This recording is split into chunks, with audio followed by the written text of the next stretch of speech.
정부와 여당이 새해 들어 재계와의 접촉면을 넓혀가는 가운데 민주당 원내 지도부가 오늘 삼성전자 화성 사업장을 찾습니다. 반면 자유한국당 원내 지도부는 강원도 군부대를 방문합니다. 국회 취재기자 연결해서 자세히 살펴보겠습니다. 지성림 기자. 네, 더불어민주당 홍영표 원내대표를 비롯한 원내 지도부는 오늘 오후 삼성전자 화성 사업장을 방문합니다. 특히 이재용 삼성전자 부회장과 간담회를 갖고 기업의 목소리를 직접 청취할 예정입니다. 민주당은 반도체가 우리나라 제1의 수출 산업인 만큼 공장을 견학하고 시황을 점검할 것이라고 이번 방문 배경을 설명했습니다. 홍 원내대표는 당 회의에서 삼성 공장 방문을 통해 기업 현장과의 교감을 적극 활성화하고 혁신 성장의 속도감을 높일 수 있는 방안을 찾겠다고 밝혔습니다. 민주당 원내 지도부의 이번 경제 행보는 정부 여당이 최근 들어 재계와 적극적으로 접촉하는 가운데 이뤄져 주목됩니다. 한편 자유한국당 원내 지도부는 오늘 오후 강원도 인제에 있는 육군 12사단을 방문해 비무장지대 내 감시초소 철수 현장을 둘러볼 계획입니다. 한국당의 군부대 방문은 설을 앞둔 군 장병들과 함께 식사하며 이들을 격려하기 위한 차원으로 알려졌습니다. 지 기자, 야당에서는 오늘도 정부의 예비 타당성 조사 면제 발표에 대한 비난이 나왔다고 하는데요. 여당은 여전히 환영의 입장인 거죠? 네, 민주당 이해찬 대표는 이번 정부의 예타 면제 발표에 대해 지역 주민의 삶의 질 향상과 직결되는 사업을 선정했다고 설명했습니다.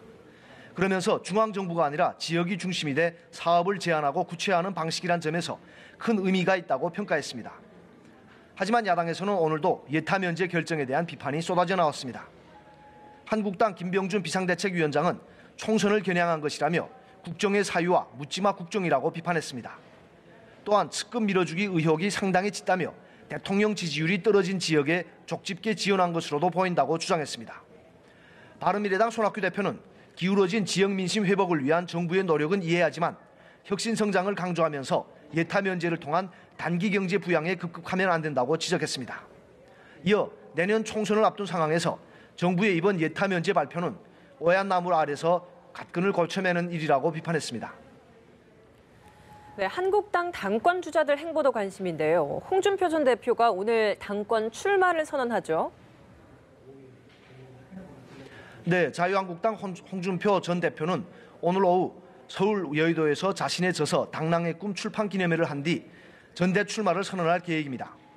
홍 전 대표 측은 탄핵 총리가 등장해 당대표를 하겠다고 하면서 당이 과거로 돌아갈 수 있겠다는 판단이 들어 불가피하게 다시 나설 수밖에 없다고 전대 출마 이유를 설명했습니다.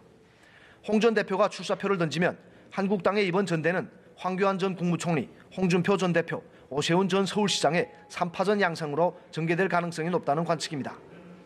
어제 당권 도전을 공식 선언한 황 전 국무총리는 오늘 오전 경기 평택의 천안함 기념관을 찾았는데요. 안보 행보를 통해 전통적인 보수 지지층의 결집을 끌어내려는 의도로 풀이됩니다. 또한 다른 유력 당권 주자인 오 전 서울시장은 강원 원주를 방문해 핵심 당원 합동 간담회에 참석해 당심을 파고들었습니다. 지금까지 국회에서 연합뉴스TV 지성림입니다.